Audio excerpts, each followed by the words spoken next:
কতদিন বন্দী থাকবেন রাজ্যের প্রাক্তন শিক্ষামন্ত্রী পার্থ চট্টোপাধ্যায়? জামিন মামলায় প্রশ্ন সুপ্রিম কোর্টের।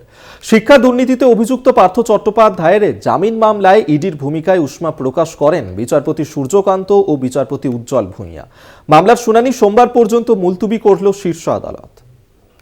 বিচার ছাড়া দীর্ঘদিন জেলবন্দি রাজ্যে প্রাক্তন শিক্ষামন্ত্রী পার্থ চট্টোপাধ্যায়। ইডি মামলায় সাজার হার অত্যন্ত কম হওয়ার কথা উল্লেখ করে বিচারপতি সূর্যকান্ত ও বিচারপতি উজ্জ্বল ভূঁইয়ার বেঞ্চ মামলা সংক্রান্ত আরও তথ্য পেশ করতে বলেন। মামলা শুনানি সোমবার পর্যন্ত মুলতবি করেছে শীর্ষ আদালত। শিক্ষা দুর্নীতিতে অভিযুক্ত পার্থ চট্টোপাধ্যায়ের জামিন মামলায় ইডির ভূমিকা নিয়ে প্রশ্ন তুলেছে সুপ্রিম কোর্ট। শীর্ষ আদালতের প্রশ্ন, কতদিন জেলে বন্দী থাকবেন তিনি? পাশাপাশি এদিন কলকাতা হাইকোর্টেও পার্থ চট্টোপাধ্যায়ের জামিনের আবেদনটি শুনানি করার জন্য আবেদন জানানো হয়। মামলায় ইতিমধ্যেই কলকাতা হাইকোর্টের বিচারপতি ডিভিশন বেঞ্চ দ্বিমত পোষণ করেছে। তাই মামলাটি এখন বিচারপতি তপব্রত চক্রবর্তীর কাছে বিচারাধীন। আদালতের শুনানির সময় পার্থর আইনজীবী বলেন, 2022 সালের 23শে জুলাই গ্রেপ্তার হওয়ার পর প্রায় 2.5 বছর বন্দী রয়েছেন পার্থ চট্টোপাধ্যায়। তার বয়স বর্তমানে 73 বছর। এই মামলার অবিলম্বে শুনানি শেষ হওয়ার সম্ভাবনা নেই। সর্বোচ্চ যত দিনের সাজা হতে পারে তার 3 ভাগের 1 ভাগ সময় ইতিমধ্যেই তিনি জেলে কাটিয়ে ফেলেছেন। মামলার সাক্ষীর সংখ্যা 183। মামলায় অভিযুক্ত অর্পিতা মুখোপাধ্যায় সহ একাধিক অভিযুক্ত ইতিমধ্যেই জামিন পেয়ে গিয়েছেন। অথচ পার্থ হেফাজত থেকে কিছুই উদ্ধার হয়নি। ইডির পক্ষ থেকে সুপ্রিম কোর্টে যে তথ্য দেওয়া হয়েছে তা সঠিক নয়।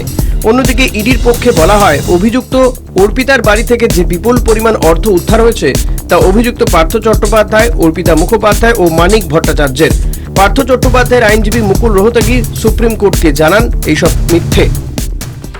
সংবাদ মাধ্যমের একাংশ দাবি করেছে, নিয়োগ দুর্নীতি মামলায় বিপুল পরিমাণ যে অর্থ উদ্ধার হয়েছে তার পেছনে মানিক ও অর্পিতার যোগ রয়েছে। তা এদিন নস্যাৎ করে দেন নিয়োগ দুর্নীতি মামলায় অন্যতম অভিযুক্ত মানিক ভট্টাচার্য।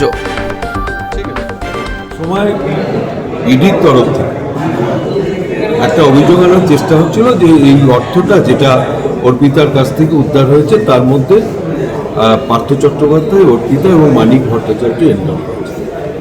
কিন্তু সঙ্গে সঙ্গে পার্থ চট্টোপাধ্যায়, যিনি ওখানে ছিলেন সিনিয়র অ্যাডভোকেট মুকুল রোহতগি, তিনি সঙ্গে সঙ্গে প্রতিবাদ করে বলেছেন যে Manik Bhattacharya is also my client এবং there was never no nexus between this three, এবং এটা 2.5 বছরে কোনোদিন এই কথাটা আসেও না, প্রশ্ন।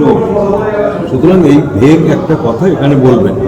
But it is unfortunate that media বলছে that Mukul Rohatgi is the lawyer of Partha Chatterjee. He claim that there is a nexus between Partha, Arpita and Manik. It is unfortunate. নিয়োগ দুর্নীতির তদন্তে এনফোর্সমেন্ট ডিরেক্টরেট যে কার্যত ব্যর্থ তা ক্রমশ প্রকাশ পাচ্ছে। ওই মামলায় ইতিমধ্যে জামিন পেয়ে গিয়েছেন একাধিক অভিযুক্ত, কিন্তু অভিযুক্ত প্রাক্তন শিক্ষামন্ত্রী পার্থ চট্টোপাধ্যায় এখনো জেলবন্দী। সরাসরি দুর্নীতিতে যুক্ত থাকার কোনো অভিযোগ এখনো প্রমাণ করতে পারেনি ইডি। কবে জামিন পাবেন তিনি, প্রশ্ন তুলেছে সুপ্রিম কোর্ট। কলকাতা টিভি।